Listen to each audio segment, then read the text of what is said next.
अस्सलामुअलैकुम everyone, welcome back in Gul's kitchen. उम्मीद है आप सब अल्लाह ताला के करम फजल से बिल्कुल ठीक होंगे और ज़िंदगी को एज़ यूजुअल बहुत इंजॉय कर रहे होंगे। अगर आप मेरे चैनल पे न्यू हैं तो चैनल को सब्सक्राइब कर दें और बेल बटन को प्रेस कर दें ताकि हर आने वाली वीडियो का नोटिफिकेशन आपको मिल जाए। तो हमारी आज की रेसिपी है गाजर खीर।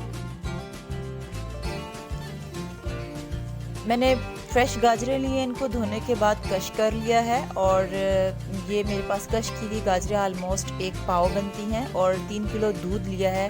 दूध को बॉईल कर लिया और यहाँ पे मैंने आधा पाव चावल लेकर भिगो दिए हैं। गाजर खीर बनाने के जो मेन इंग्रेडिएंट्स हैं उनमें शामिल है कश की हुई गाजरें, 4 से 5 अदद इलायची, 5 अदद बादाम और चीनी हस्बे जायका। आप कम या ज़्यादा अपने टेस्ट के मुताबिक कर सकते हैं। मैंने चावलों को बॉईल होने के लिए रख दिया है। जब चावल फुल बॉईल हो जाएंगे तो मैं इसे ग्राइंड कर लूँगी या फिर आप इसे मैश कर लें। मेरे पास मेरी दादी अम्मा के ज़माने का एक मैश करने वाला है जो लकड़ी का बना हुआ है। हमारे घर इस तरह के 2 हैं जो तभी के हैं जब मेरी दादो लोग ये यूज़ किया करती थी और अभी तक ये हमारे घर पे मौजूद हैं।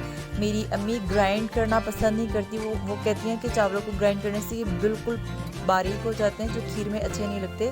सो वो अभी तक वो लकड़ी का बना हुआ ही यूज़ करवाती हैं जिससे ये अच्छा नॉर्मल सा मैश हो जाता है।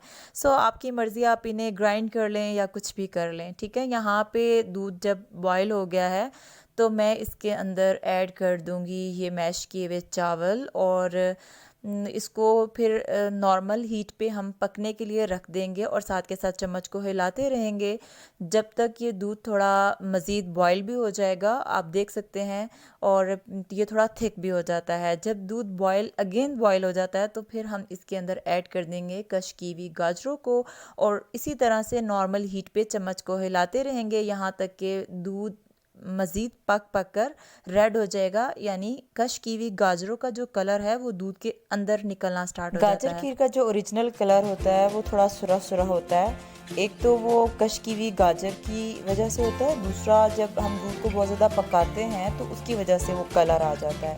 तो इसको नॉर्मल हीट पे आप ऐसे पकने दें और जब 15 से 20 मिनट पकाने के बाद खीर ऑलमोस्ट तैयार होने वाली हो तो उसके अंदर आप ऐड कर देंगे 2 से 3 अदद इलायची, जितनी इलायची की खुशबू आपको पसंद है उसके लिहाज से, और यहाँ पे ऐड कर देंगे आप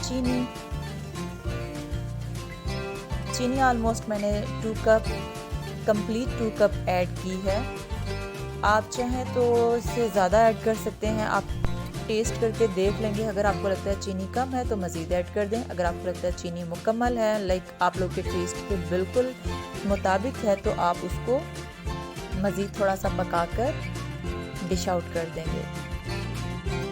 एट द एंड आपके पास जो घर पे मेवाजात अवेलेबल है आप उनसे खीर को डेकोर कर सकते हैं। मेरे पास बादाम थे, मैंने उनको बारीक कट किया है और उसके बाद एक डिसेंट से लुक क्रिएट कर दिया खीर के ऊपर।